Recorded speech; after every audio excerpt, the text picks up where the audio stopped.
ઉપલેટા સમસ્ત બ્રહ્મ સમાજ દ્વારા બ્રાહ્મણોના આદ્યદેવ ભગવાન પરશુરામની જન્મ જયંતિની અત્યંત ઉત્સાહભેર અને ધામધૂમથી ઉજવણી કરવામાં આવી હતી।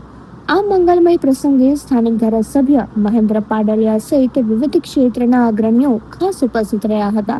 ઉજવણીના પ્રારંભે ત્રિલોકનાથ મહાદેવ મંદિરે ભગવાન પરશુરામનું શાસ્ત્રોક્ત વિધિ મુજબ પૂજન અર્ચન કરવામાં આવ્યું હતું। ત્યારબાદ શહેરના મુખ્ય માર્ગો પર ભવ્ય શોભાયાત્રા કાઢવામાં આવી હતી।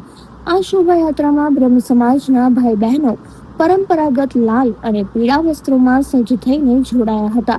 ખાસ કરીને મહિલાઓ દ્વારા રજૂ કરવામાં આવેલી તલવારબાજી અને ગરબાની રમઝટે આકર્ષણ જમાવ્યું હતું। માર્ગમાં વિવિધ સામાજિક અને રાજકીય સંસ્થાઓ દ્વારા પુષ્પવર્ષા કરીને શોભાયાત્રાનું ભવ્ય સ્વાગત કરવામાં આવ્યું હતું। સાંજે બ્રહ્મ સમાજના પ્રમુખ જિગ્નેશભાઈ વ્યાસ અને હોદ્દેદારોની હાજરીમાં ભગવાનની મહાઆરતી યોજાઈ હતી। કાર્યક્રમના અંતે અંદાજે 1200 જેટલા ભૂદેવોએ સાથે મળીને સમૂહ ભોજન લીધું હતું, જે બ્રહ્મ એકતાનું ઉત્કૃષ્ટ ઉદાહરણ પૂરું પાડ્યું હતું। મહિલા સમિતિના નમ્રતાબેન ભટ્ટ સહિતના કાર્યકરોએ આ ઉત્સવને સફળ બનાવવા જહેમત ઉઠાવી હતી। જય જય પરશુરામ। આજે પરશુરામ જન્મોત્સવ નિમિત્તે અમે ઉપલેટા સમસ્ત બ્રહ્મ સમાજ આજે એકઠો થયો હતો અને તેમાં ત્રિલોકનાથ મહાદેવના મંદિરેથી પરશુરામની શોભાયાત્રાનું આયોજન કરેલું હતું।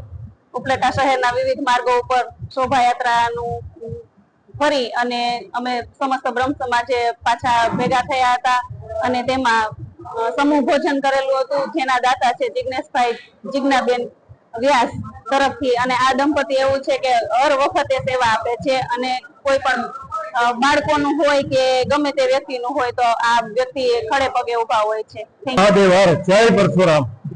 જિગ્નેશ જયંતિલાલ વ્યાસ મહાદેવ, પ્રમુખ શ્રી સમસ્ત બ્રહ્મ સમાજ ઉપલેટા। આજ એટલે કે અખાત્રીજ એટલે કે પરશુરામ ભગવાનનો જન્મોત્સવ। ત્રેતા યુગની અંદર અખાત્રીજને દિવસે પરશુરામ ભગવાનનો જન્મોત્સવ થયેલ। વિષ્ણુ ભગવાનના છઠ્ઠા અવતાર એટલે કે પરશુરામ ભગવાન, ત્યારથી બ્રાહ્મણો દ્વારા તેમના જન્મોત્સવની ઉજવણી કરવામાં આવે છે।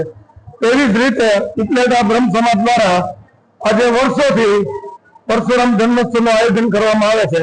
તેમાં સમાજના દરેક લોકો ભેગા મળી અને પરશુરામ ભગવાનની ભવ્યથી ભવ્ય અને દિવ્યથી દિવ્ય ત્રિલોકનાથ મહાદેવના મંદિરેથી શોભાયાત્રા નીકળી ત્રિલોકનાથ મહાદેવના મંદિરે પૂજન અર્ચન કરી આરતી કરી શોભાયાત્રાની શરૂઆત કરી બસ સ્ટેન્ડ ચોક, રાજમાર્ગ, ગાંધી ચોક, પશ્ચિમ ચોકી થઈ અને સમસ્ત બ્રહ્મ સમાજે પૂર્ણ કરવામાં આવે છે।